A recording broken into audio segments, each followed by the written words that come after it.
చేస్తున్నాడంటే ఆ pending work గిర్క్ ఏదన్నా ఉంటుందనుకో, హాయిగా సెల్లార్లో కార్లో కూర్చొని అదంతా కంప్లీట్ చేసి ఇక వెళ్ళాలిరా రాముడా దేవుడా అనుకున్నప్పుడు ఇంట్లోకి వస్తాడనమాట.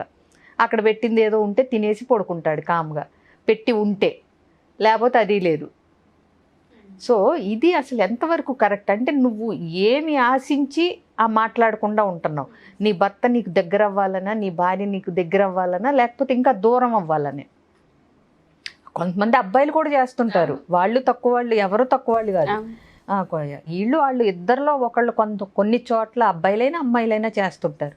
ఇప్పుడు జనరల్గా మనం ఏం వింటూ ఉంటాం, ఒక భార్య మనల్ని నమ్ముకుని వచ్చినప్పుడు ఏదన్నా ఒక మాట అన్నా కానీ, అబ్బా అనవసరంగా నిన్ను పెళ్లి చేసుకున్నాను ఇట్లాంటివి ఏదన్నా అన్నా, దాన్ని పూర్తి సెంటెన్స్ డైరెక్ట్ మీనింగ్ తీసుకుని ఈ అమ్మాయి నన్ను అనవసరంగా పెళ్లి చేసుకున్నానంది, నేనంటే ఇష్టం లేదేమో, ఇన్ని అనుకోక్కర్లా.